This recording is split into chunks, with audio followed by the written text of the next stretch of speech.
YouTube శ్రోతలకు అభినందనలు తెలియజేస్తూ ఈరోజు భగవద్గీత ప్రవచనములు ధారావాహిక 15వ భాగానికి స్వాగతం సుస్వాగతం. రెండవ అధ్యాయం సాంఖ్యయోగంలో 33వ శ్లోకం ఈరోజు.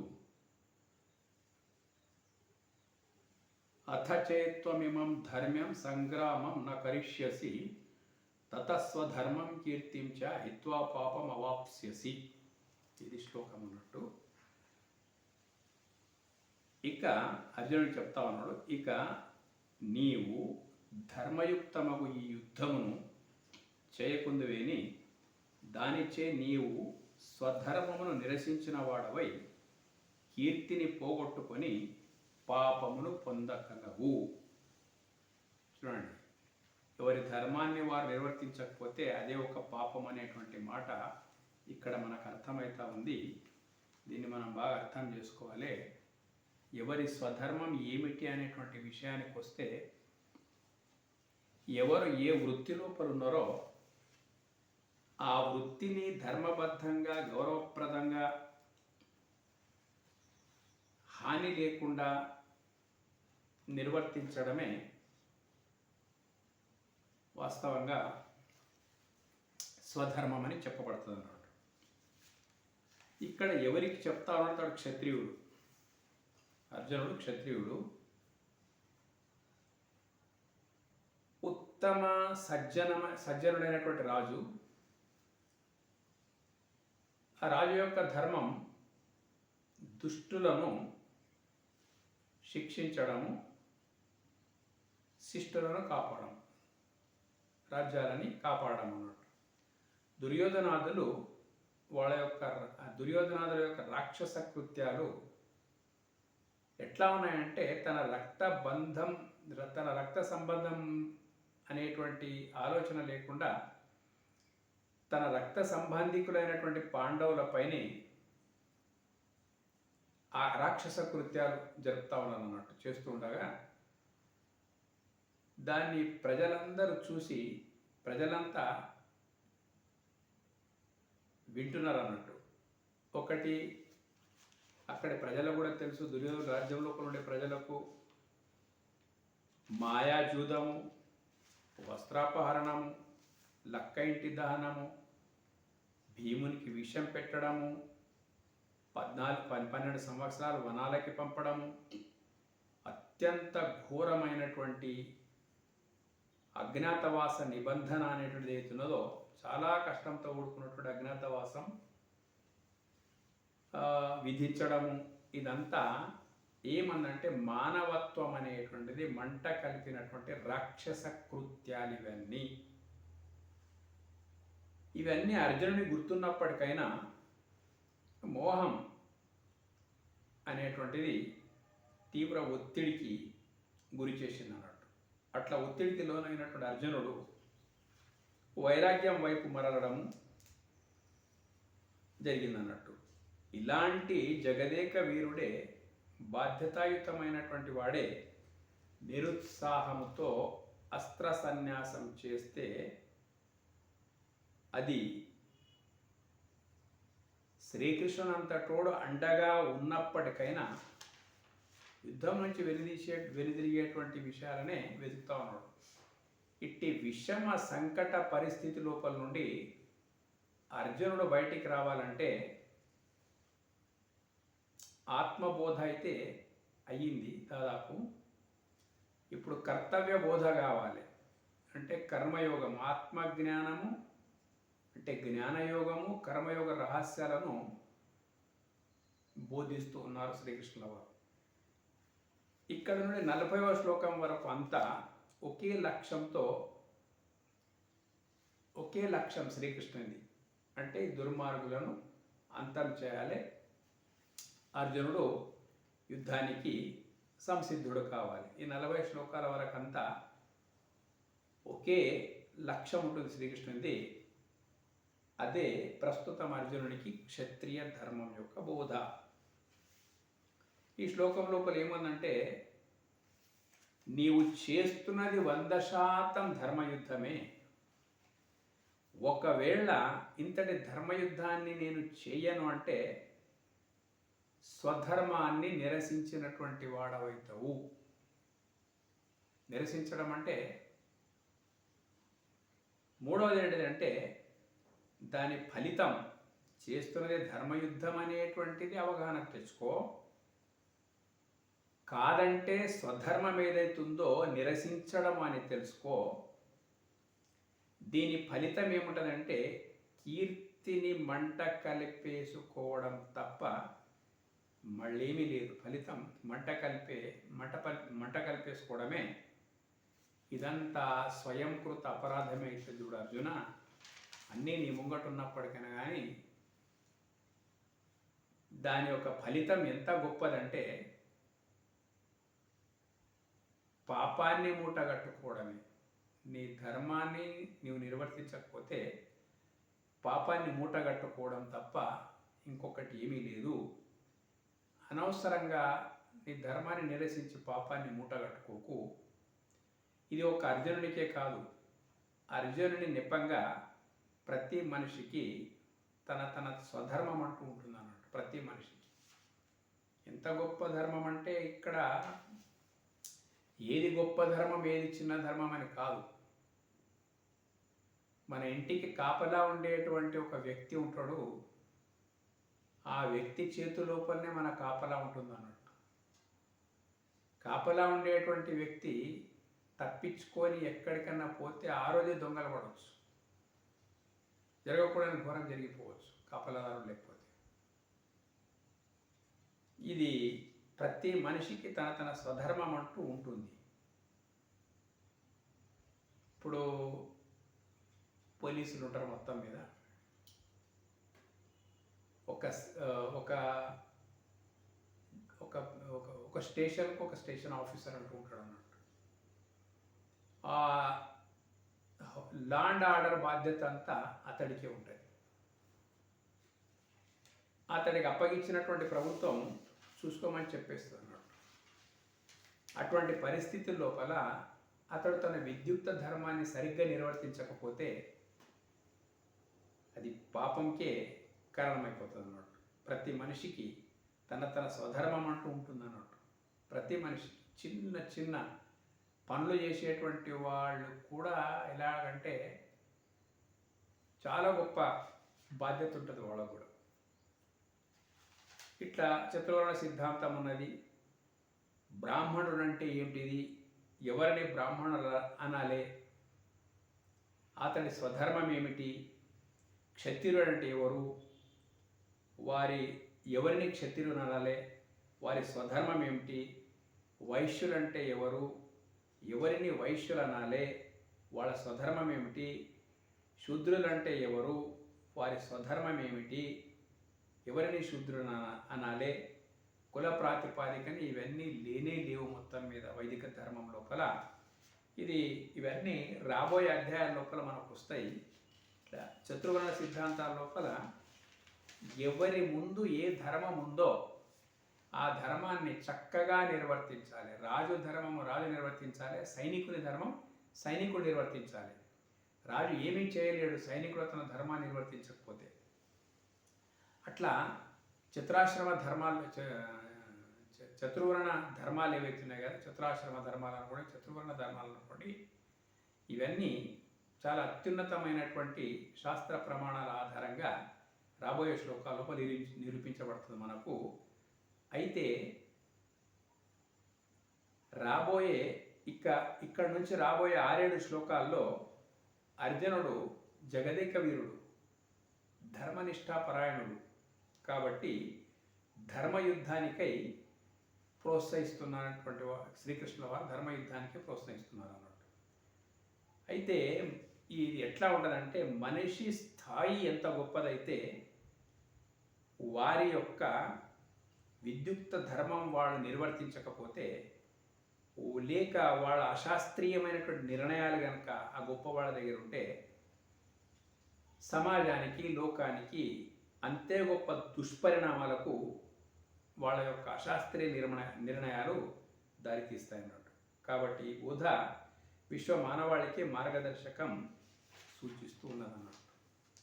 ఈ 33వ శ్లోకం అంటే ఎవరి ధర్మాన్ని వాళ్ళు చక్కగా నిర్వర్తించాలి అని అర్థం అన్నాడు. లేకపోతే దాని దుష్పరిణామాలు ఏముంటాయో ఈ 33వ శ్లోకం లోపల మనకు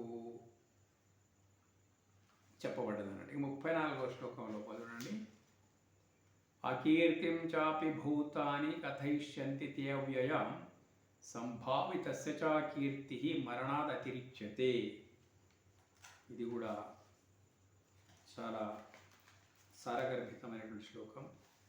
దీని తాత్పర్యం ఏంటంటే, ఒకవేళ ఇలాంటి ధర్మయుద్ధాన్ని చేయుటకు వెనుకంజ వేసినవనుకో ఓ అర్జున, అప్పుడు పరిణామం ఏమైపోతుందంటే లోకులు నీ యొక్క అపకీర్తిని చిరకాలం వరకు చెప్పుకొని చుందురు. గౌరవంగా బ్రతికిన వానికి అపకీర్తి చావు కంటెను అధికమైనటువంటిది. ఇది దీని తాత్పర్యం. చూడండి, కారణ జన్ములు చారిత్రక పురుషులు ఆచరించేవన్నీ కూడా భావితరాలకు ఆదర్శమై నిలుస్తాయి. అయితే దుర్మార్గులే కూడా దుర్మార్గులే కూడా చిరకాలం వరకు చరిత్రలో నిలిచిపోతాయి అన్నట్టు, దుర్మార్గులే కూడా. అయితే ఇక్కడ అర్జునుడు మాత్రం కారణజన్ముడు, చారిత్రక పురుషుడు. అతడు ఇప్పుడు వెనుకంజ వేస్తే భావితరాలకు అదొక ప్రామాణికం అయిపోతుంది అన్నమాట. ఇక చెడ్డ వాళ్ళకు కూడా ఎట్లా ప్రామాణికంగా ఉంటుందో చూడండి. రావణుడు గొప్ప శివభక్తుడు అన్నట్టు. రాముడే ఆయన భక్తికి చూసి చాలా దిగ్భ్రాంతికి లోనైపోయాడు అన్నట్టు. ఆయన వీరత్వం శూరత్వం చూసి అంత గొప్ప శివభక్తుడైన రావణుడిని జీవితం లోపల ఒక ఘోరమైనటువంటి పొరపాటు చేసిండు అన్నట్టు. అదే సీత అపహరణం అనేది గొప్ప పొరపాటు. రామాయణం ఉన్నంత వరకు ఆ యొక్క ఘోరమైనటువంటి తప్పిదము, దాని పరిణామం అనేటువంటిది చరిత్రగా నిలిచిపోతుంది అన్నట్టు. దుర్యోధనుని పొరపాటు ద్రౌపది వస్త్రాపహరణం. ఈ రెండు కూడా నేటి వరకు చెరిగిపోని ముద్రలు. ఒకటి 1,00,000 సంవత్సరాల చరిత్ర రామాయణ, లక్షలాది సంవత్సరాల చరిత్ర. దుర్యోధనాదులది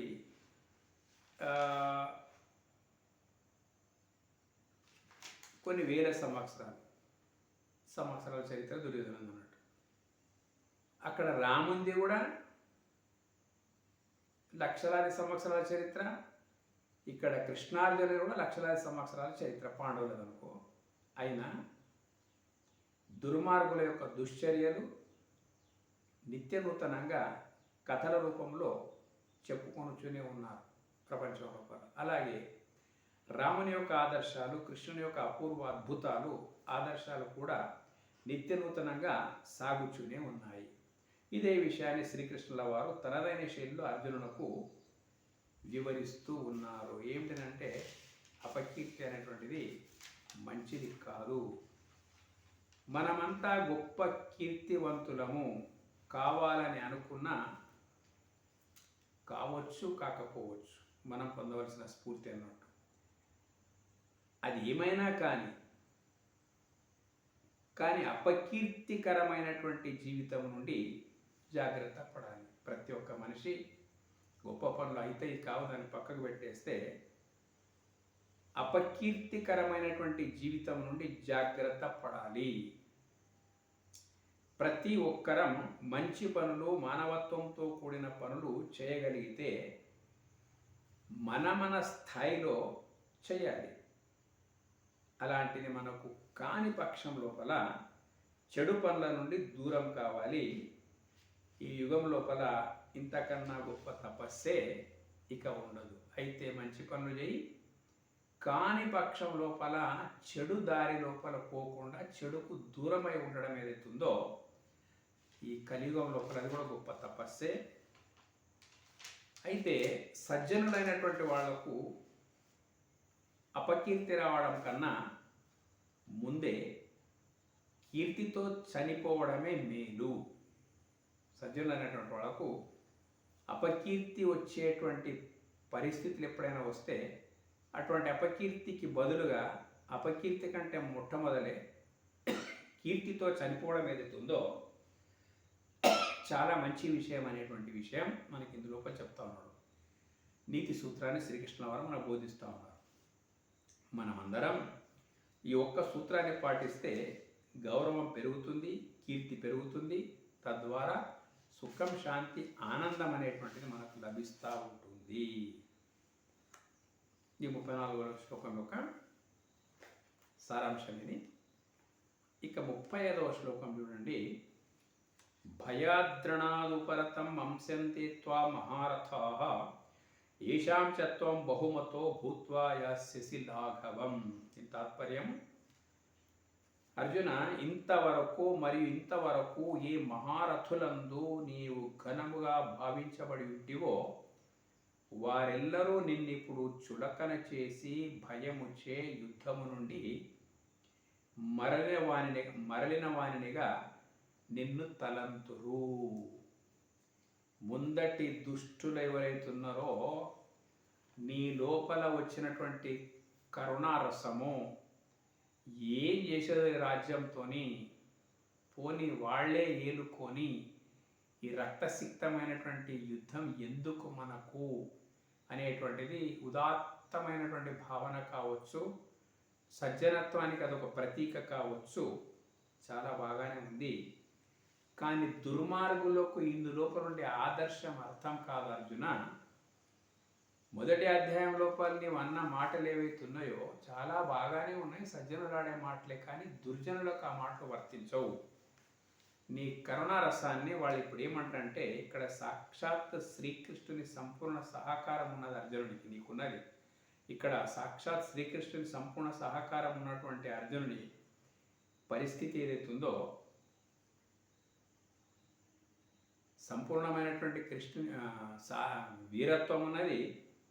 మరి ఇక్కడ శ్రీకృష్ణుని యొక్క అండదండలు చాలా గొప్పగా ఉండేటువంటి అర్జునుని యొక్క పరిస్థితి మహావీరత్వంతో కూడినవాడు.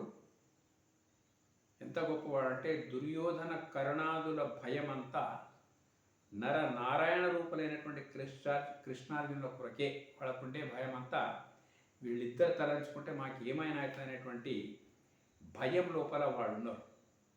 వీళ్ళిద్దరి వీరత్వం నుంచి కృష్ణార్జునుల కొరకే. ఒకటి కాదు, రెండు కాదు, ఈ యుద్ధాన్ని ఎదుర్కోవాలంటే అసాధారణమైనటువంటి విభూతులు అక్కడ ఉన్నారు. కాబట్టి కృష్ణార్జునులు 18 అక్షౌహిణులైనటువంటి సైన్యాన్ని సమకూర్చుకున్నారు అన్నారు. 18 అక్షౌహిణుల సైన్యాన్ని సమకూర్చుకున్నారు. వాళ్ళు మొత్తం 40 లక్షలు, 18 అక్షౌహిణుల లోపల 40-50 లక్షల సైన్యం అంటే 11 అక్షౌహిణులు వీళ్ళ పక్కనే ఉన్నారు. ఇంతటి సైన్యాన్ని సమకూర్చుకున్నారు ఎవరు? దుర్యోధనాదులు. ఇంతగా గుర్తింపు పొందిన అర్జునుని యొక్క ఉనికి, వైభవాన్ని, జగదేక వీరత్వాన్ని అర్జునుడి కృష్ణుడు జ్ఞాపకం చేస్తున్నాడు అన్నట్టు. ఎట్లా రథులు, అతిరథులు, మహారథులు అంటే మంచి గొప్ప లాస్ట్ స్టేజ్ కమాండర్స్ లాగా అన్నట్టు. ఇలాంటి వాళ్ళందరి లోపల మహారథులే నీవంటే భీతిల్లుతారు. అర్జునుడికి చెప్తా ఉన్నాడు అన్నట్టు. ప్రాణాలు అరచేత పట్టుకొని యుద్ధం చేస్తారు. అంతటి వీరత్వం నీదే అర్జున. జగద్విఖ్యాతమైనటువంటి వీరత్వం అర్జున. కాబట్టి ఈ యుద్ధమే నీకు అద్భుతమైనటువంటి పరీక్ష. నువ్వు వీరుడు అని పేరున్నది, కానీ ఆ దానికి తగిన యుద్ధం ముందొచ్చింది. అద్భుతమైనటువంటి పరీక్ష. నీ పేరుకు తగిన విధంగా నీవు నిలవాలంటే, నీ పేరు నిలబెట్టుకోవాలంటే అభయుడవైనటువంటి నీవు భయపడకు. నిన్ను చులకన చేసి మాట్లాడే అవకాశమే ముందు వాళ్ళకి ఇవ్వబోకు, ఎవ్వరికి ఇవ్వబోకు. యుద్ధం నుండి ఏ పరిస్థితిలో వెను తిరగపోకు అర్జున అంటూ ధర్మ సూక్ష్మాలను ఉన్నారు శ్రీకృష్ణుల వారు. తర్వాత 36వ శ్లోకం. అంతేకాదు అర్జున, అవాచ్యవాదాశ్చ బహూన్ వదిష్యంతి తవాహితాః నిందంతస్తవ సామర్థ్యం తతో దుఃఖతరం ను కిం. శత్రువులు ఎవరైతే ఉన్నారో దుర్యోధనాదులు నీ యొక్క సామర్థ్యమును దూషించుచు పెక్కు దుర్భాషణములను కూడా పలుకగలరు. దానిని మించిన దుఃఖం ఏమీ కలదు అర్జున ప్రపంచం లోపల. అంటే ధర్మనిష్ఠులు, కీర్తివంతులు, సజ్జనులైనటువంటి వాళ్లకు దుర్మార్గులైనటువంటి వాళ్ళు దుర్భాషణలు ఆడడం, తిట్టిపోయడాలు, నిష్కారణమైనటువంటి దూషణలు ఏ సజ్జనులు ధర్మనిష్ఠులైనా సహించలేరు. ఒకవేళ స్వజనుల మరణాలు సంభవించిన, అంటే మన వాళ్ళు ఎవరైనా చనిపోతారు అనుకోండి, సంభవించిన వాటిని మరిచిపోగలరేమో కానీ సజ్జనులైనటువంటి వాళ్ళు నికృష్టులు మోపే నిందలను సజ్జనులు తట్టుకోలేరు. ప్రపంచం ఇట్లాగే ఉంటుంది అన్నాడు, మొత్తం మీద తట్టుకోలేరు అన్నాడు. ఇంకా ఏ నష్టానైనా తట్టుకోగలుగుతారు, ఈ నష్టాన్ని వాళ్ళు తట్టుకోలేరు అనేటువంటి విషయం ఇక్కడ మనకు చెప్తా ఉన్నది అన్నట్టు. నీలాంటి వారికి ఇంతకు మించిన దుఃఖమే ఉండదు అర్జున.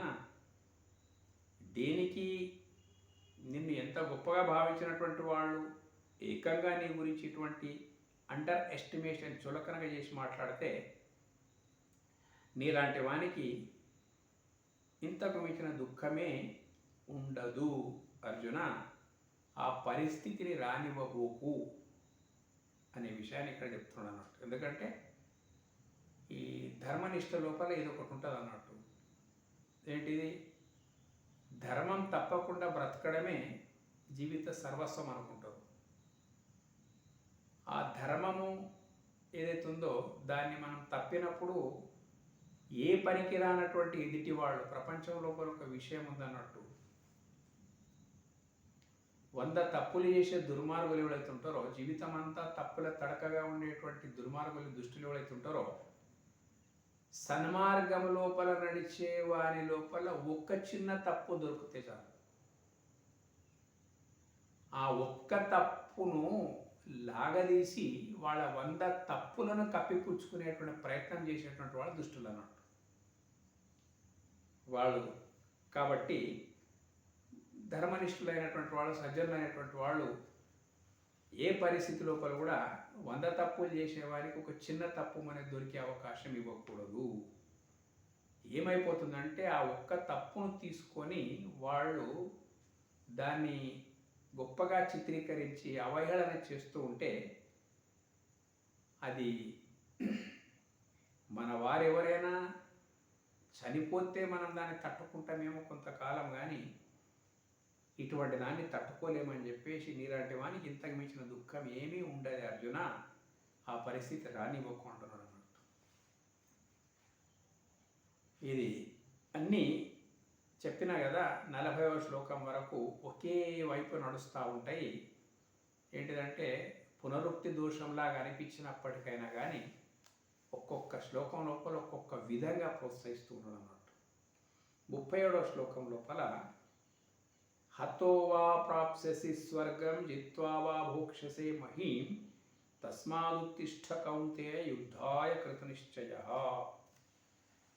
ఒకవేళ నీవు ఈ ధర్మయుద్ధమందు శత్రువులచే చంపబడినచో స్వర్గమును పొందెదవు. అట్లు కాక నీవే జయించినచో భూలోక రాజ్యమును అనుభవించెదవు. ఈ ప్రకారముగా 2 విధముల మేలేనయ్యా నీకు. కాబట్టి దెమ్ము యుద్ధమునకు సంసిద్ధుడవు కమ్ము. ఇది చాలా గొప్ప భావార్థంతో కూడుకున్నటువంటి శ్లోకం ఇది. ధర్మయుద్ధములో దుష్టులను గనక నీవు గెలిచి అంతం చేసినావు అనుకో, ఆ విజయ దరహాసం పొమ్మించిన ఆనంద ఘడియలు నీలాంటి వీరులకు ఏ సందర్భంలోనూ ఉండవు. అయిందా? జయిస్తే గొప్ప ఆనందం. శాయశక్తులన్నీ ఒడ్డినప్పటికీ కాల నిర్ణయం గనక ఒకవేళ ఇట్టి ధర్మయుద్ధంలో వీరగతిని అంటే శత్రువుల చేతి లోపల మరణించడం ఏదైతే సంభవిస్తే ఏమైపోతుందంటే అది లాభమే. యజ్ఞ దాన తపస్సులతో కూడా సులభ సాధ్యము కానటువంటి స్వర్గ ప్రాప్తి ఏదైతున్నదో ఖచ్చితంగా నీకు లభించి తీరుతుంది.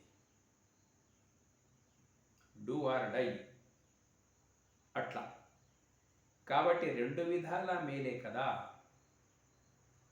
శత్రువులని జయిస్తే లోకవిఖ్యాతి లభిస్తుంది నీకు.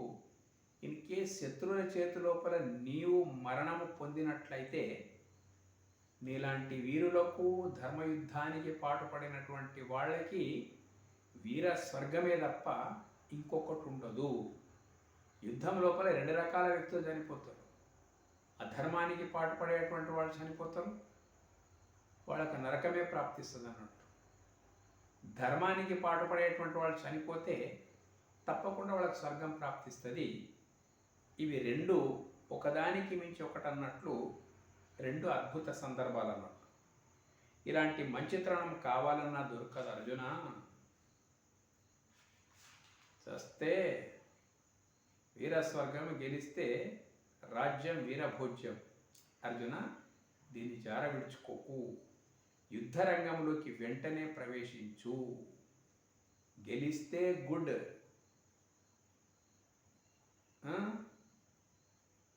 వీరగతి నొందితే వెరీ గుడ్. ఎందుకంటే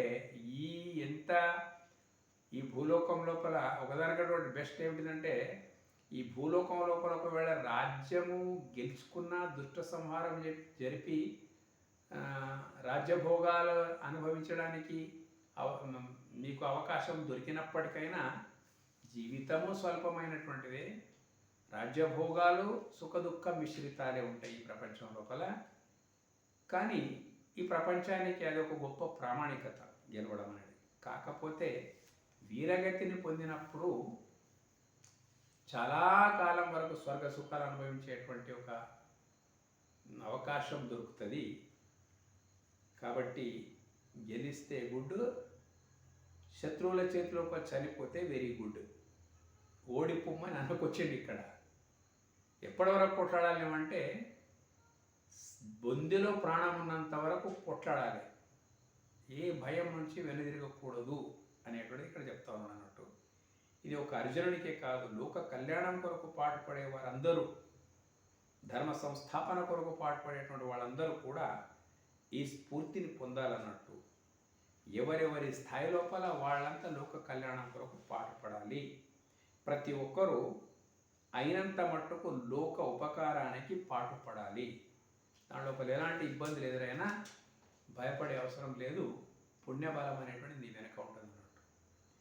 ఇక్కడ చేసేది ధర్మయుద్ధం కావాలి. మన లెవెల్ ఎంత ఉంటే అంత. యుద్ధం అంటే కత్తి కటారాలను పడుకొని యుద్ధరంగంలో పిలిచి యుద్ధం చేయడం యుద్ధం కాదు. అధర్మమును భూస్థాపితం చేసేందుకు కొరకు అనేక మార్గాలు ఉన్నాయన్నట్టు. సేవ చేసేటువంటి మార్గాలు, జనుల లోపల జ్ఞానాన్ని పెంపొందించేటువంటి మార్గాలు ఎన్నెన్నో ఉన్నాయన్నట్టు. అదంతా ధర్మయుద్ధమే. ధర్మయుద్ధం కావాలి. మనం చేసేటువంటి ప్రయత్నాలంటే ధర్మబద్ధమైనటువంటి ఉండాలి. ధర్మయుద్ధం అంటే ఏంటిది? ఇంకోటి అంటే దుర్మార్గులు తనవారైన పరాయి వారైనా లెక్క చేయకుండా విజృంభించాలి. యుద్ధం అంటే అదే అనుకోకండి. ప్రతి నిత్యం మనం యుద్ధం మధ్య లోపలనే ఉన్నాము. ఎప్పుడూ దుర్మార్గుల యొక్క ఉద్ధృతి ఉంటుంది మొత్తం మీద. దానికి వెనుకంజ వేయకుండా, ఆ దుర్మార్గులు తనవాళ్ళ పరవాళ్ళని లెక్క చేయకుండా మనం విజృంభిస్తూనే ఉండాలి. ఇక్కడ దుష్కర్మ ప్రామాణికంగా దుష్టులపైనే విజృంభించాలి. రకరకాల దుష్టులలో సమాజం లోపల అన్ని రంగాల లోపల ఉన్నారు. చూడండి, మనకి ఇప్పుడు ప్రజాస్వామ్యం లోపల 4 వ్యవస్థలు ఉన్నాయి మనకి ఇప్పుడు. ఒకటి న్యాయ విభాగము, రెండవది కార్యనిర్వాహక విభాగము, మూడవది శాసన విభాగం, నాలుగవది పత్రికా విభాగం అన్నట్టు. ఈ 4 అంచెల మీద నడుస్తున్నది ఇప్పుడు మనకు ఈ ప్రజాస్వామ్యము. ఈ 4 లోపల దుర్మార్గులు ఉన్నారు, ఎక్కువ సంఖ్య లోపల ఉన్నారు అన్నట్టు. ఎక్కడ తీసుకోను, జ్యుడిషియరీలో తీసుకో అలాంటి వాళ్ళే ఉన్నారు, ఎగ్జిక్యూటివ్లో తీసుకో అలాంటి వాళ్ళే ఉంటారు, శాసన విభాగం లోపల తీసుకో అలాంటి వారే ఉంటారు. చాలా ఈ లోకం లోపల అత్యధిక శాతం అదే ఉన్నది. వీళ్ళ మధ్య లోపల మనం బ్రతకవలసి వస్తుంది అన్నట్టు. ఇట్లా ఇవన్నిటి లోపల కూడా ఆశ్రిత పక్షపాతం, అవినీతి, ఇవన్నీ బంధుప్రీతి, ఆశ్రిత పక్షపాతము, అవినీతి, బంధుప్రీతి ఇవి ఏవైతే ఉన్నాయి కదా ఇప్పుడు మన వ్యవస్థ లోపల కూడా నడుస్తూ ఉన్నాయి. కాబట్టి సాధ్యమైనంత మట్టుకు మన విజృంభణ అనేటువంటిది దుష్కర్మ ప్రామాణికంగా దుష్టులపైనే మన విజృంభణ ఉండాలి. అంటే ఎవరు ఎలా విజృంభించాలో అలా దుర్మార్గం సన్మార్గానికి దేశకాల పరిస్థితులు, స్వపర భేదాలు, మత విశ్వాసాలు, మత దురాభిమానాలు పరిగణన లోపలికి రాకూడదు. దుర్మార్గం అంతమే ప్రధానమైనటువంటి ఎజెండాగా మనము విజృంభించాలి. వీటికి వ్యతిరేకంగానే కేవలం మనం పోరాడాలి. అయితే జరుగుతుంది ఏంటిదంటే మత ప్రాతిపాదికన ఇప్పుడు జరుగుతున్న యుద్ధాలు, ఇది ఒకటి ఘోరం అన్నట్టు. ఇప్పుడు జరుగుతున్న మత ప్రాతిపాదికన నా మతమే సర్వశ్రేష్టం అంటూ వస్తూ ఉంటారు కొంతమంది. నా మతమే ఈ భూగోళంపై ప్రతిష్ఠితం కావాలి అనేటువంటి ఒక దురభిమానం. ఇంకా ముందుకు పోతున్నారు. నా మతం స్వీకరించని వారంతా వారెంత నీతి, న్యాయం, మానవత్వం, ధర్మంతో కూడి బ్రతుకుతున్నా వాళ్లకు స్వర్గంలో స్థానము లభించదు, వాళ్ళకి సద్గతి లేదు అంటూ బుకాయించే మూర్ఖులు రాక్షస భావజాలంతో ఈ భూగోళంపై ఉంటూ ఉన్నారు. ఇంకా ముందడుగు పోయి మా మతంలోకి వస్తేనే స్వర్గ ద్వారాలు తెరుచుకుంటాయి, లేదంటే మీకు నరకమే ప్రాప్తిస్తుంది అని వాదించే మూఢులకు ఈ శ్లోకం గొప్ప గుణపాఠం నేర్పుతా ఉంటుంది. ఏంటిదంటే అట్లా కాదు నాయన, ధర్మానికి పాటుపడ్డటువంటి వాడు స్వర్గానికి పోతాడు, అధర్మానికి పాటుపడ్డటువంటి వాడు నరకానికి పోతాడు. ఈ గుణపాఠం నేర్పుతుంది. ఈ భూమి మీద ఎవరైనా ధర్మనిష్టను వీడకుండా జీవిస్తే ఖచ్చితంగా వారికి స్వర్గ ద్వారాలు తెరుచుకుంటాయని సనాతన ధర్మం చెప్తా ఉంది. ధర్మం వీడితే నరకమే ప్రాప్తిస్తుంది. నీ మతం ఏదైనప్పటికైనా కానీ ధర్మాన్ని నీ విడినట్లయిపోతే నీకు నరకం తప్పదు. మతం ఏదైనా ధర్మనిష్టాపరాయణులకు స్వర్గం ఖచ్చితంగా లభిస్తుంది తప్ప మతాలతో లభించేది స్వర్గం కాదు. మతం స్వీకరించినంత మాత్రాన సదాచారం లేకపోతే స్వర్గం దొరకడానికి సాధ్యం కాదు. సదాచారమే స్వర్గప్రాప్తికి ద్వారము, దురాచారమే నరకానికి కారణమైపోతుంది అనేటువంటి విషయం ఈ శ్లోకం ద్వారా మనకు తెలుస్తూ ఉంది.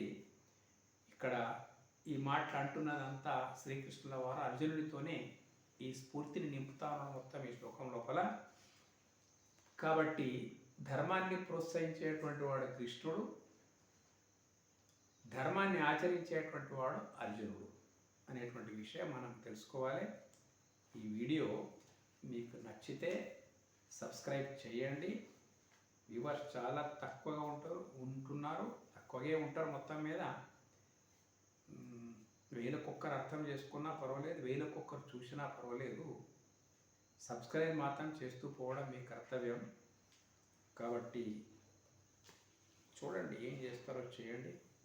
సాధ్యమైనంత వరకు మా పని మేము చేస్తూ ఉంటాం. ధన్యవాదాలు.